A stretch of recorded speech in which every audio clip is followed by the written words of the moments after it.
I have to say, it's like it was obviously distressing that socialism is making a comeback in the US. At the same time, perplexingly, it might seem as a contradiction that Trump remains popular and overall his approval ratings remain high. Obviously, democratic socialism is not taking root everywhere, but in liberal pockets of the country, it is gaining popularity. Now, I start to think about this. I look at the policies of Zohran Kwame Mamdani, the ending of cash bail, uh, legalizing all sorts of stuff, restricting solitary confinement, giving the right to vote to incarcerated people, decriminalizing simple drug possession, basically doing all the stuff that has proven to be disastrous for cities like New York and San Francisco, where crime has spiraled. And consequently, there has been a flight of business and residents out of city centers. So I'm thinking about this and I'm going, well, all right, like how does this play out, right? It takes me to an important thought, which is the Democratic primaries. If you have Democratic primaries where it's the radicals, the party faithful, that vote, and the radicals demand people like Kwame Mamdani and not people like Andrew Cuomo, not people like Eric Adams, then you have to start to think that it's going to be a tricky business for a guy like, let's say, Gavin Newsom to make his play for 2028.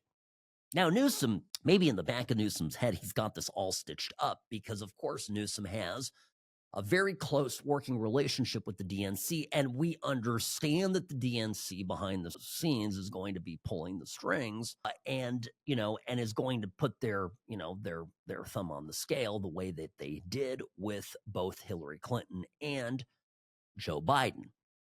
But, and hear me out, but it gets tricky where if the grassroots of the Democratic Party demand an activist, demand a radical, demand somebody who has big new ideas, never mind that they're just rewarmed, reheated socialist fantasies, but anyway, new bold ideas, a la this Zohran guy, a la AOC, all the squad, okay? Then Gavin Newsom has a tricky dance to perform. On one hand, he can't go full socialist in the primary and then radically pivot to center or center left in order to then be a viable candidate in the general election. Can't do that.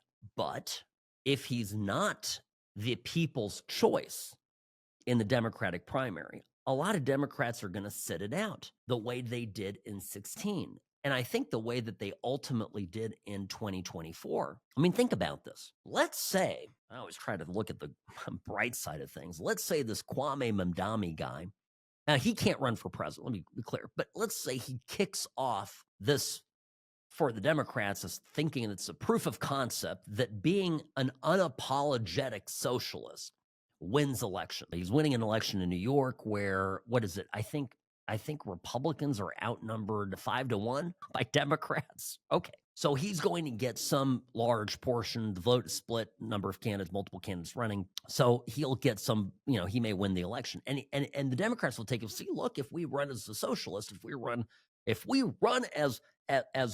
radical as we want, actually it's good because that's what the voters want. And they will get this idea that that's going to work on the national level. New York is not America. It used to be. It used to be in some way, some key critical ways. It no longer is.